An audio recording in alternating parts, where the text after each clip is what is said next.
இன்றைய தினத்தினுடைய ஆன்மீக தகவலாக நம்ம என்ன பார்க்க போறோம்னு சொன்னா, பெற்றோர் இறந்த நிலையில் ஒரு வருடத்திற்கு கோவிலுக்கு போகக்கூடாதா அப்படின்னு சொல்லி ஒருத்தர் கேள்வி கேட்டிருக்கார். நிச்சயமாக நீங்கள் கோவிலுக்கு போகலாம், அதில் எந்த விதமான சந்தேகமும் இல்லை.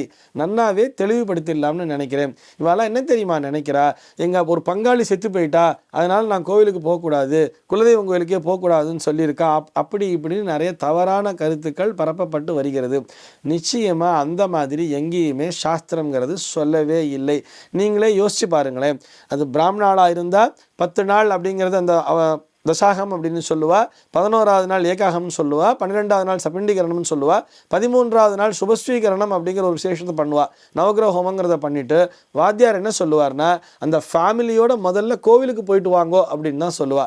நம்ம கோவிலுக்கு போகக்கூடாதுன்னு சொன்னால் எப்படி நம்மளை 13ஆவது நாளே அந்த நவகிரக ஹோமத்தை முடித்து விட்டு நீங்கள் கோவிலுக்கு போங்கன்னு சொல்லி எப்படி வாத்தியார் சொல்லுவார்? அதை யோசிச்சு பாருங்க.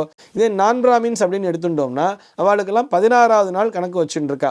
16ஆவது நாள் ஒரு துறையிலே ஒரு காரியம் அப்படிங்கிறத செஞ்சு முடிச்சுட்டு அதுக்கப்புறம் என்ன பண்ணுவான்னா, அந்த புரோகிதர் ஒரு கலசம் என்பதை ஜோடித்து கொடுப்பார் அவர் கையில்.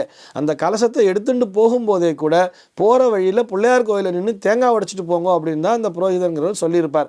அந்த கலசத்தை கையில் எடுத்துக்கொண்டு வரும்பொழுது கூட அவர்கள் கோவிலுக்கு சென்று விட்டுத்தான் வீட்டிற்கே வர வேண்டும் அப்படின்னு சொல்லியிருக்கும் பொழுது நீங்கள் எதுக்காக கோவிலுக்கு போகக்கூடாதுன்னு நினைக்கிறேன்? அந்த மாதிரி நினைக்கவே வேண்டாம்.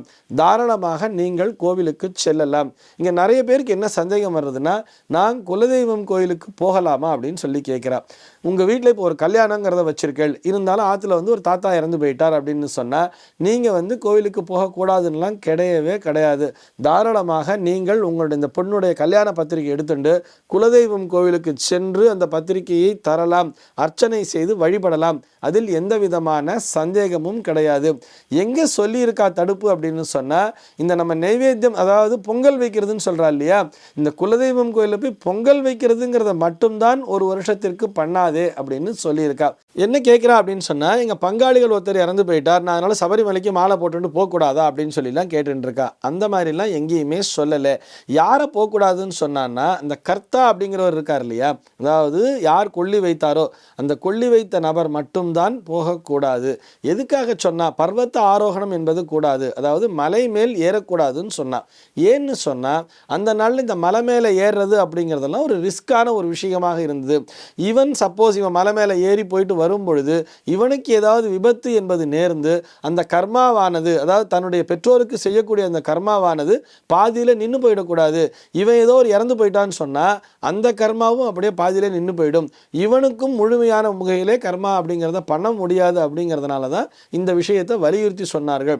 இப்போ இப்படி யோசிச்சு பாருங்களேன், ஒருத்தருக்கு வேலையே மலையில தான் வச்சுப்போமே, ஒருத்தருக்கு மலை மேலே தான் வேலையே. உதாரணத்துக்கு இப்படி எடுத்துக்கலாமே, நம்ம எல்லாருக்குமே தெரிஞ்ச ஒரு மலை இருக்கு, திருமலை திருப்பதினே வச்சுப்போம். இந்த திருப்பதியிலிருந்து திருமலைக்கு ஒருத்தர் பஸ் ஓட்டின்னு இருக்காருன்னு வச்சுப்போம்.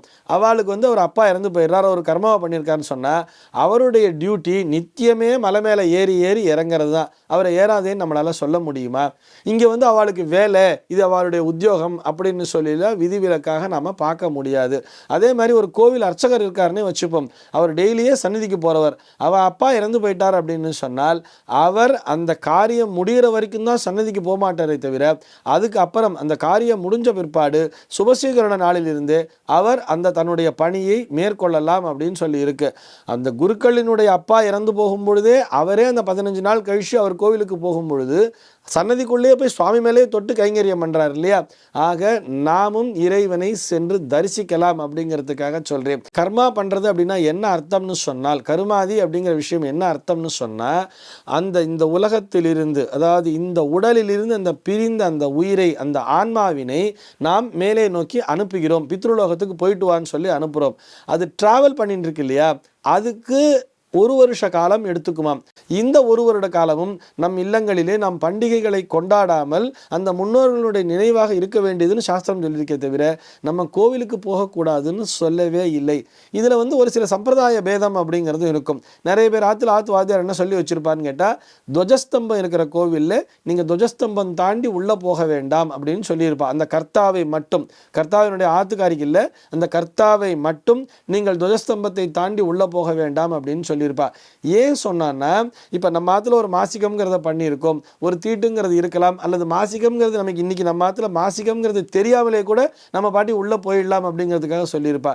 பிரதி மாதந்தோறும் சரியான முறையிலே அந்த நாட்களை தெரிந்து கொண்டு இந்த மாசிகாதிகளை செய்து வருபவர்களுக்கு எந்த விதமான தோஷமும் கிடையாது. இவர்கள் தாராளமாக அனைத்து ஆலயங்களுக்குமே செல்லலாம் அப்படிங்கிறத நீங்கள் ஞாபகம் வச்சுக்கணும். இந்த தகவலோடு இன்றைய தினம் நான் உங்களிடமிருந்து விடைபெற்றுக் கொள்கிறேன். மீண்டும் உங்கள் அனைவரையும் நாளைய தினம் ஒரு சுவாரஸ்யமான தகவலோடு சந்திக்கிறேன். இந்த நாள் உங்கள் அனைவருக்கும் சுப தினமாக அமைவதற்கு வாழ்த்துக்கள்.